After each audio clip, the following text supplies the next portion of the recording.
അസ്സലാമു അലൈക്കും വറഹ്മത്തുള്ളാഹി തആല വബറകാതുഹു. പ്രിയമുള്ള സഹോദരങ്ങളെ, കണ്ടതും കേട്ടതും എന്ന എൻ്റെ യൂട്യൂബ് ചാനലിലേക്ക് നിങ്ങൾക്കേവർക്കും സ്വാഗതം. പ്രിയമുള്ളവരെ, ഞാനിപ്പോൾ നടന്നെടുക്കുന്നത് തിരുവനന്തപുരം ജില്ലയിലെ വളരെ പ്രശസ്തമായ ഒരു പള്ളിയിലേക്കാണ്. ഈ പള്ളിയുടെയും ഇതിനോടനുബന്ധിച്ച് പ്രിയപ്പെട്ട മഹാനവറുകൾ അന്ത്യവിശ്രമം കൊള്ളുന്ന ഒരു സ്ഥലത്തിൻ്റെയും വിശേഷങ്ങൾ നിങ്ങളിലേക്ക് പങ്കുവെക്കുക എന്ന ഒരു ഉദ്ദേശത്തോടു കൂടിയിട്ടാണ് ഇങ്ങനെ ഒരു വീഡിയോ ചെയ്യുന്നത്.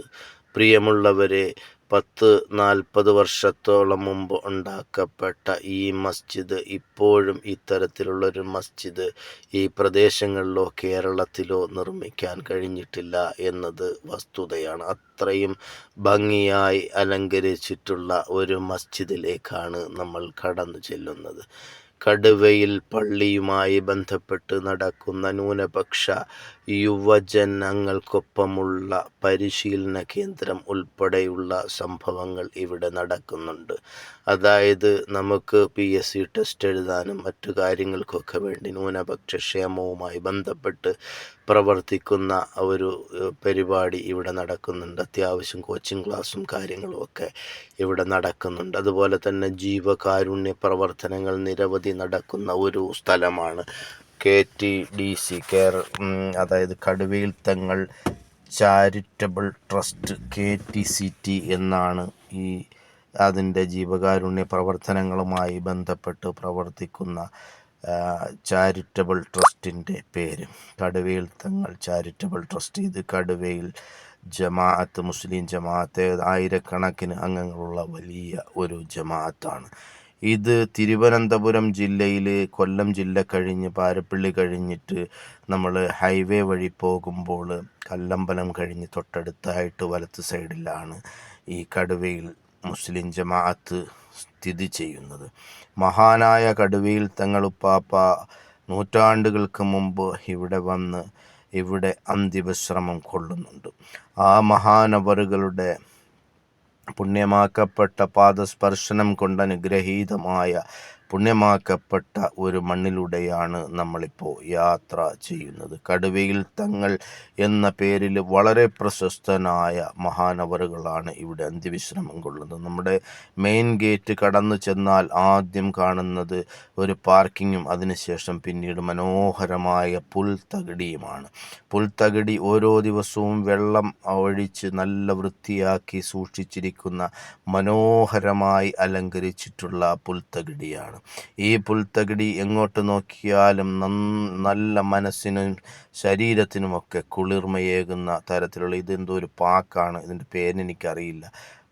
അതുപോലെ മനസ്സിനും ശരീരത്തിനുമൊക്കെ കുളിർമയേകുന്ന ഒരു സ്ഥലം കൂടിയിട്ടാണ് ഈ സ്ഥലം. അതുപോലെ ഇൻ്റർലോക്ക് പാകിയിട്ടുള്ള നല്ല നടവഴികളും അതിൻ്റെ താഴേക്ക് കടന്നു ചെന്നാൽ മനോഹരമായ രീതിയിൽ വലത്തെ സൈഡിൽ ഇപ്പോൾ പുല്ല് അരിഞ്ഞിട്ട് പുതിയ പുല്ല് വെക്കാനുള്ള ഒരു പരിപാടിയിലാണെന്നാണ് തോന്നുന്നത് ഇടത്തെ സൈഡിൽ. അതുപോലെ തന്നെ ചെടികൾ നട്ടുപിടിപ്പിച്ചത് കൃത്യമായി ഇതാണ് മസ്ജിദ്.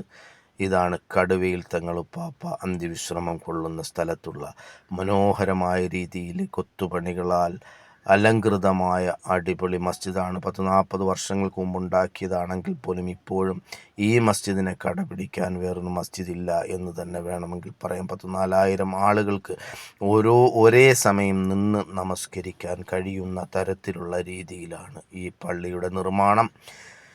നമ്മൾ ഈ പള്ളിയുടെ തൊട്ടടുത്തേക്ക് ഇറങ്ങി ചെല്ലുകയാണെങ്കിൽ മനോഹരമായ ഒരു നടുമുറ്റം, നമ്മൾ ഇൻ്റർലോക്ക് വിരിച്ച് നന്നായി സൂക്ഷിച്ചിട്ടുള്ള നടുമുറ്റം, അതുപോലെ തന്നെ പള്ളിയിൽ നിന്നും നമ്മൾ ഇറങ്ങി ചെല്ലുന്ന വഴിയിലുള്ള പുൽത്തകിടി, അതുപോലെ ഇടത്തേക്കും വലത്തേക്കും തിരിഞ്ഞു കഴിഞ്ഞാൽ വളരെ മനോഹരമായ രീതിയിൽ അലങ്കരിച്ച് നമ്മൾ നന്നായി കട്ട് ചെയ്ത് വെട്ടി വൃത്തിയാക്കി വെച്ചിരിക്കുന്ന ചെടികൾ, അതുപോലെ തന്നെ ഇടത്ത് സൈഡിലായിട്ട് ഹിഫ്ളും ഖുർആനും ഹദീസും ശരീഅയും ഒക്കെ പഠിപ്പിക്കുന്ന കോളേജുകൾ, അതുപോലെ തന്നെ സാധു സംരക്ഷണ സമിതി എന്നുവേണ്ട KTCT എന്ന പേരിൽ ഇവിടെ ആതുരാലയ ഹോസ്പിറ്റൽ, അതുപോലെ തന്നെ സ്കൂള്, അതുപോലെ തന്നെ മറ്റ് ഇത് അറബിക് കോളേജിൻ്റെ ആണ്. KTCTയുടെ അറബിക് കോളേജ്, KTCTയുടെ അറബിക് കോളേജിൻ്റെതാണ് ഈ കാണുന്നത്. എന്ന് വേണ്ട സകല തരത്തിലുള്ള മാനുഷികമായ എല്ലാ പരിഗണനകളും വിധേയമായിക്കൊണ്ട്, അതുപോലെ തന്നെ നിരവധി സാധു സംരക്ഷണ സമിതികൾ ഇവിടെ ഈ സാധുക്കളെ സംരക്ഷിക്കുന്നതുമായി ബന്ധപ്പെട്ട് ഒരുപാട് പദ്ധതികൾ തയ്യാറാക്കുകയും അതനുസരിച്ച് ജനങ്ങൾക്ക് വളരെ വലിയ സേവനങ്ങൾ നടത്തുകയും മഹല്ലംഗങ്ങൾക്ക് മാത്രമല്ല, പുറത്തു നിന്നും ഒരുപക്ഷെ ആരെങ്കിലുമൊക്കെ വന്നു കഴിഞ്ഞാൽ വളരെ നല്ല രീതിയിൽ സേവനങ്ങളൊക്കെ നടത്തുകയും ചെയ്യുന്ന ഒരു സ്ഥലം കൂടിയിട്ടാണ് ഈ സ്ഥലം. ഇതാണ് പള്ളിയുടെ നടുമുറ്റത്ത് നിന്നുള്ള കാഴ്ചയാണ് ഈ കാണുന്നത്.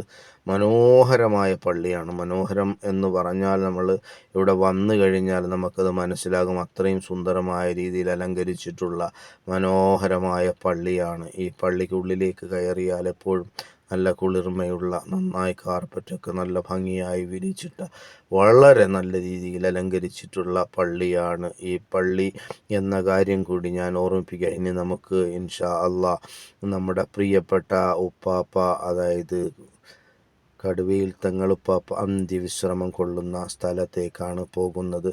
ഇതാണ് ബഹുമാനപ്പെട്ടവർ അന്ത്യവിശ്രമം കൊള്ളുന്ന സ്ഥലം. ഏകദേശം 7 അടിയോളം നീളം വരുന്ന ഒരു മക്ബറയാണ്.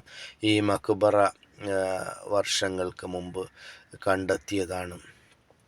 ഇവിടെ അന്ന് മുതൽ നേർച്ചകളും മറ്റു കാര്യങ്ങളൊക്കെ ആയിട്ട് നിരവധി ആളുകൾ ഇവിടെ എത്തുകയും അവരവരുടെ ആവശ്യങ്ങൾ പറഞ്ഞുകൊണ്ട് നേർച്ച വയ്ക്കുകയും അതൊക്കെ പൂർത്തീകരിക്കപ്പെടുകയും ഒക്കെ ചെയ്യുന്ന സ്ഥലമാണ്.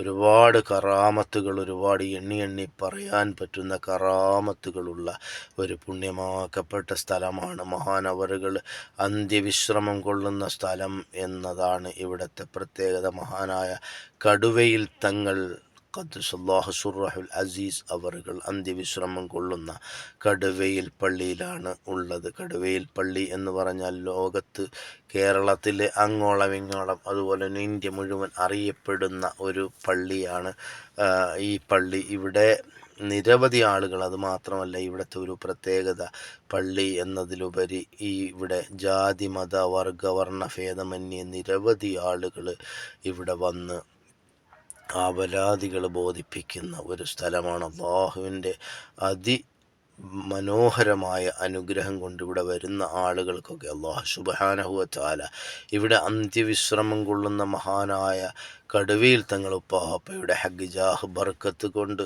എല്ലാ കാര്യങ്ങളും 100% അവർ ശരിയായി കിട്ടുന്നുണ്ട് എന്നാണ് ഇവിടെ വരുന്നവരൊക്കെ പറയുന്നത്. അതുകൊണ്ട് തന്നെ നിരവധി ആളുകൾ ഇവിടെ എത്തുകയും അല്ലാഹു നിശ്ചയിച്ചിട്ടുള്ള ആളുകൾക്ക് കൃത്യമായി പാപ്പയുടെ പ്രത്യേകമായ ഹഖ് കൊണ്ട്, ഹിജാഹ് കൊണ്ട്, ബർക്കത്ത് കൊണ്ട് എല്ലാ കാര്യങ്ങളും പടച്ച തമ്പുരാൻ നടത്തി കൊടുക്കുന്ന ഒരു സ്ഥലം കൂടിയാണ്. ഇതാണ് മഹാനവറുകൾ അന്ത്യവിശ്രമം കൊള്ളുന്ന സ്ഥലം.